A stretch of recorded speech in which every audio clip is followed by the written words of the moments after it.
The house on the corner of Sycamore Street had been abandoned for years.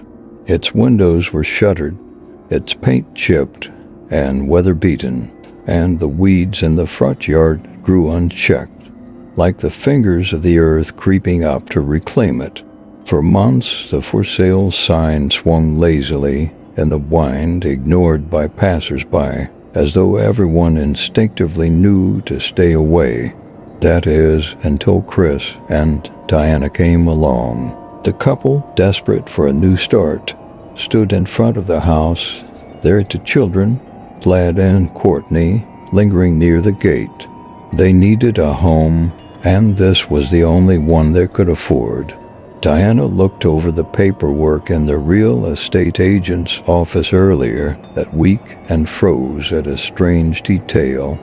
The previous owners, a family of 4, had shared the same names as them. Chris had laughed it off. "What are the odds?" he had said. Diana hadn't been able to shake the chill that settled in her bones. Now, standing in front of the house, it didn't seem so bad. They didn't have a choice. Anyway, money was tight, and this was their chance to start over. "It's just a house," Chris muttered under his breath as he placed his arm around Diana. They told themselves it was nothing more than an eerie coincidence, one of those strange quirks of life that you can shrug off if you don't think about it too hard. The family moved in without fanfare. The house creaked and groaned with the weight of its history, but that was normal for an old home. That's what they told themselves. Vlad and Courtney explored the rooms, finding dusty corners and forgotten trinkets left behind by the previous owners. There were marks on the walls, faint as though someone had scratched at the paint. But when Courtney pointed them out to her mother, Diana dismissed it with a forced smile. "Probably the old family had kids too," she said. By the time the first night fell, the family was settled into their respective rooms. Chris and Diana lay in bed, listening to the house settled, its sounds unfamiliar and unsettling in the quiet darkness. Vlad, in his room across the hall, stared at the ceiling, trying to ignore the strange feeling that someone or something was watching him.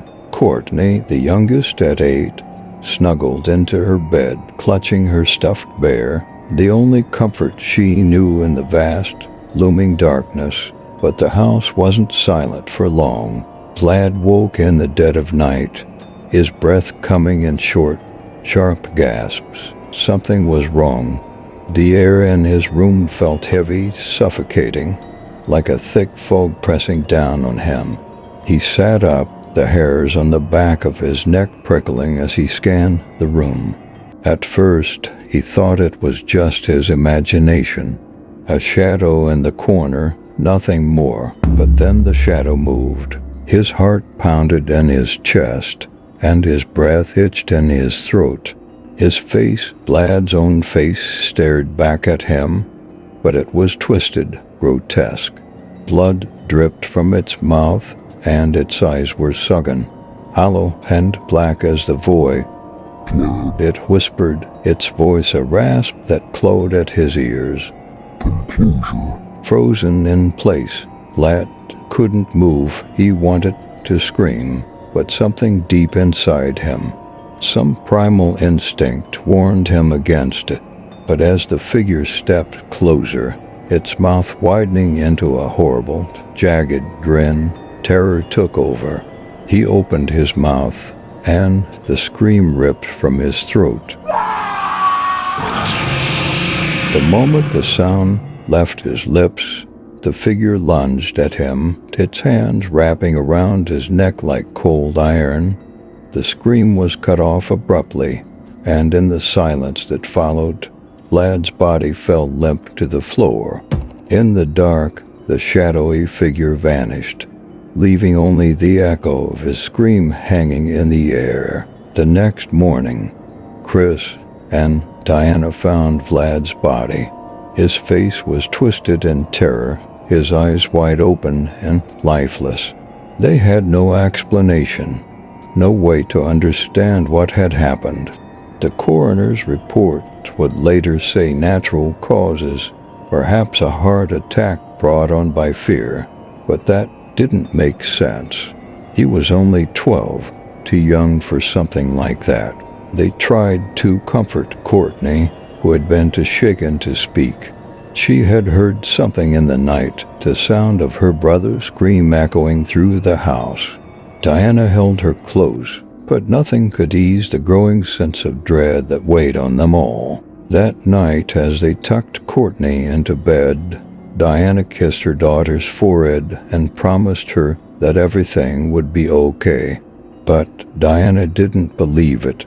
Not really. The house felt different now, darker, colder, like it was alive and watching them. Courtney lay in bed, staring at the ceiling, her small hands gripping her stuffed bear. She told herself Vlad's death had been a freak accident, that there was nothing to fear. But as the night dragged on, she felt the weight of something pressing down on her. A low hum filled the room, a sound just at the edge of hearing. Then she saw it, a figure lurking at the foot of her bed, her mother. No, not her mother. It looked like her, but the eyes were wrong. They were hollow and black, like Vlad's had been. The figure smiled, a slow, twisted smile that stretched too far. It whispered. Courtney's heart raced, her chest tightening with fear.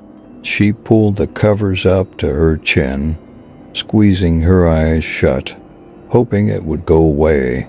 But it didn't. It moved closer, until it was standing right beside her bed, its cold breath brushing against her cheek. Her voice was small, trembling. Mommy. But no one answered. The figure leaned in, its face inches from hers, and in that moment, the terror overwhelmed her. She screamed, a high, piercing wail that filled the room. And just like Vlad, the moment the sound left her lips, the figure pounced.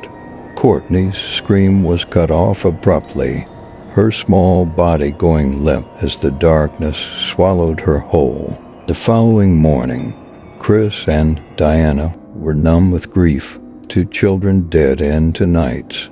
The house felt oppressive, like a living thing, its walls closing in around them. They didn't understand. The doctors couldn't explain it.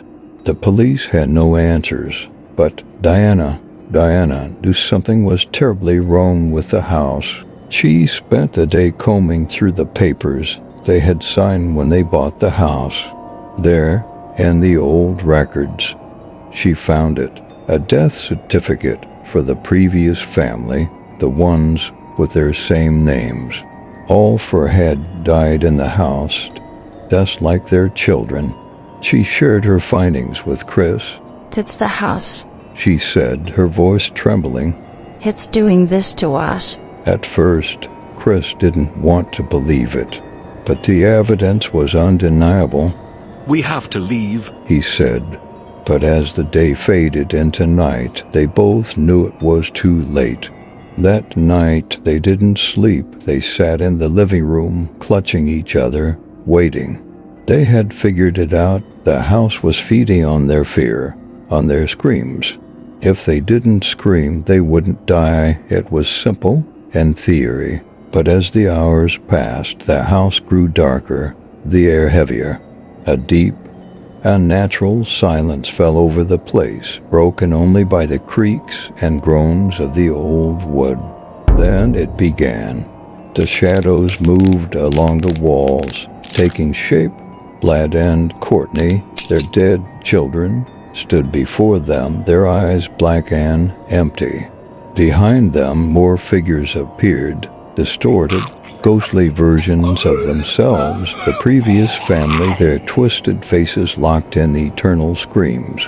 Diana gasped, her hand flying to her mouth to stifle the sound. Chris squeezed her arm, his eyes wide with terror, but he didn't scream. They both knew what would happen if they did. The figures moved closer, their dead eyes boring into them, their mouths opening in silent screams. The air grew colder, the darkness pressing in on them like a weight. Diana's breath hitched, her body trembling with fear. The ghostly figure of Courtney stepped forward, her small hand reaching out, her face contorted in pain. "Mommy, The figure whispered, her voice barely audible. why didn't you save us?" Diana bit her lip so hard she tasted blood. She couldn't scream. She couldn't. But the figure kept coming, its eyes locking with hers, the cold seeping into her bones. And then, without warning, Chris let out a choked sound, a small, involuntary gasp of horror. It was enough. The figures lunged at them, their mouths open in silent screams, and in that moment, the darkness swallowed them whole. Chris and Diana's bodies fell to the floor, lifeless, their faces twisted in silent terror. The house, now quiet once more, settled back into its uneasy slumber, waiting for the next family to arrive. Thank you for tuning in. Please leave a like and subscribe. I will see you again next week.